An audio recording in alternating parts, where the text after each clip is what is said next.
Hi friends, రెండో పార్ట్తో మీ ముందుకు మీ సువర్ణ వెంకటరెడ్డి.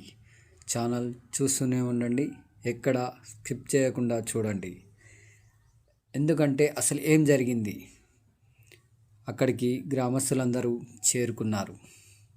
చేరుకున్న గ్రామస్తులతో పాటు అధికారుల సమక్షంలో అధికారులతో సహా అందరూ స్వామివారి దగ్గరికి చేరుకున్నప్పుడు జరిగిన విషయాలు మీ ముందుకు తీసుకువచ్చిందే మన ఛానల్.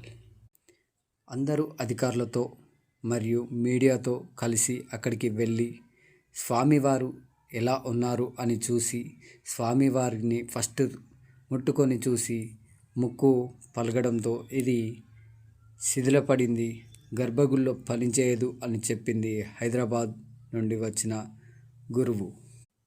ఆ భక్తులు చెప్పడంతో ఇది ఎలా ఉంది, సరే ఏదైనా కానీ అన్నప్పుడు మళ్ళొక విషయం తెలిసింది. ఏంటంటే ఇది అమ్మవారి విగ్రహం అని అక్కడ చర్చ జరిగింది. ఇలా తీయడానికి ట్రై చేశాం కానీ రాలేదు. ఎందుకంటే మేము అనుకున్న అంచనాల కన్నా చాలా పెద్దదిగా ఉంది అనుకొని తర్వాత అందరికీ అర్థమైంది.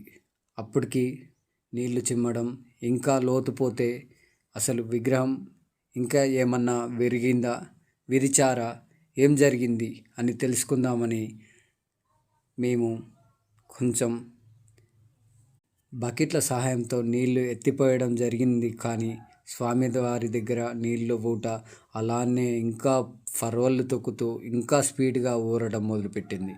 అప్పుడు అర్థమైంది ఏంటి అంటే, ఇలా అయితే మన వల్ల కాదు, మనం ఏదైనా సరే స్వామివారిని అమ్మవారైనా స్వామివారైనా బయటికి ఎలా అయినా తీయాలి అనే సంకల్పంతో ప్రెషర్ పెట్టడం జరిగింది. అసలు ఏం జరిగిందో చూడాలనుకుంటున్నారా? చూడండి, మళ్ళీ వస్తా మూడో పార్ట్తో మీ ముందుకు.